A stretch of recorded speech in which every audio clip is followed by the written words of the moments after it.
നീലേശ്വരം എടത്തോട് റോഡിൻ്റെ കാര്യം ഞാൻ വീണ്ടും ഇവിടെ അങ്ങയുടെ ശ്രദ്ധയിൽപ്പെടുത്തുന്നതിന് വേണ്ടി നിർബന്ധിതനായിരിക്കുകയാണ് സാർ. ഇത് 13 കിലോമീറ്റർ BMN-BC ചെയ്യാൻ 2019 തന്നെ തീരുമാനിച്ചിട്ടുള്ളതായിരുന്നു. അന്ന് കരാർ ഒപ്പിട്ടതാണ് സാർ. അത് 2020 പ്രവൃത്തി പൂർത്തീകരിക്കേണ്ടതായിരുന്നു.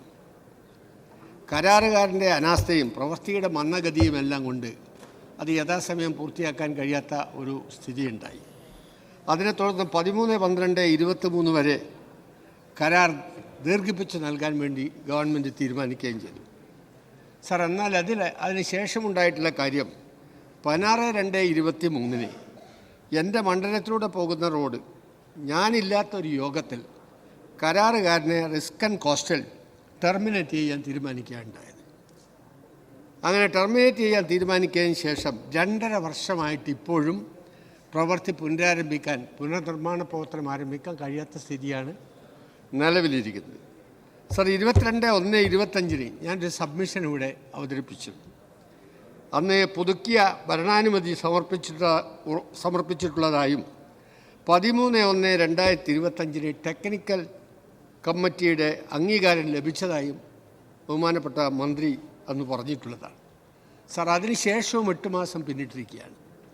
ഇപ്പോഴും പ്രവൃത്തി പുനരാരംഭിക്കാത്ത സ്ഥിതിയാണ്.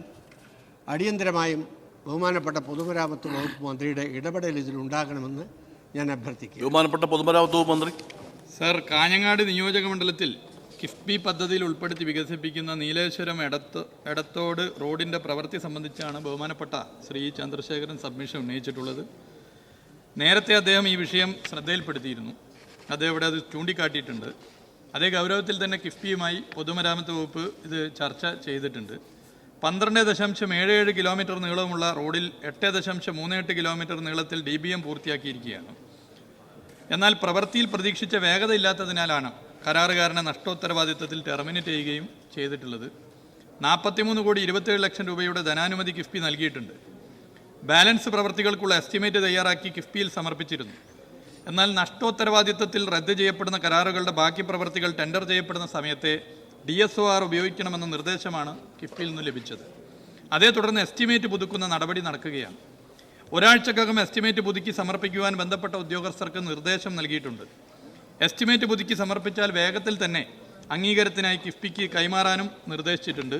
സാർ, കിഫ്ബിയെക്കുറിച്ച് പറയുമ്പോൾ കേരളത്തിൻ്റെ പശ്ചാത്തല വികസന മേഖലയിൽ ഇതുവരെ പൂർത്തീകരിച്ചത് പൊതുമരാമത്ത് വകുപ്പുമായി ബന്ധപ്പെട്ട് 163 റോഡ് പാലം പദ്ധതികളാണ് സാർ.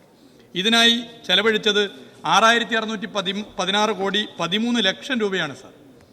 1880 കിലോമീറ്റർ വരുന്ന 136 റോഡുകൾ 5643 കോടി 59 ലക്ഷം രൂപ ചെലവഴിച്ച് പൂർത്തീകരിച്ചു നമ്മുടെ സംസ്ഥാനത്ത് സാർ. 27 പാലങ്ങൾ 572 കോടി 54 ലക്ഷം രൂപ ചെലവഴിച്ച് ഈ 9 വർഷത്തിനിടയിൽ പൂർത്തീകരിച്ചിട്ടുണ്ട് സാർ. നിലവിൽ 160 പദ്ധതികളിലായി 8308 കോടി 80 ലക്ഷം രൂപയുടെ റോഡ് പാലം പദ്ധതികൾ കേരളത്തിൽ കിഫ്ബി പദ്ധതിയുടെ ഭാഗമായി പുരോഗമിക്കുന്നുണ്ട് സാർ. 1173 കിലോമീറ്റർ വരുന്ന 106 റോഡുകളാണ് നിർമ്മാണത്തിലുള്ളത്. ഇതിനായി 6611 കോടി 47 ലക്ഷം രൂപ കിഫ്ബി ഫണ്ട് ഈ കേരളത്തിൽ ചെലവഴിക്കപ്പെട്ടിട്ടുണ്ട് സാർ. 1697 കോടി 33 ലക്ഷം രൂപയുടെ 84 പാലം പദ്ധതികളും പുരോഗമിക്കുന്നു. ഒരു മാജിക്കാണ് കിഫ്ബിയിലൂടെ കേരളത്തിൻ്റെ പശ്ചാത്തല വികസന മേഖലയിൽ നടന്നു വരുന്നത്. കേരളത്തെ സംബന്ധിച്ചിടത്തോളം കിഫ്ബി പൊന്മുട്ടയിടുന്ന താറാവാണ് എന്ന് വിശേഷിപ്പിക്കാവുന്നതാണ്. ഈ പദ്ധതികളുടെ എണ്ണവും ചെലവഴിച്ച തുകയിലൂടെയും നമുക്ക് മനസ്സിലാക്കാവുന്ന കാര്യം.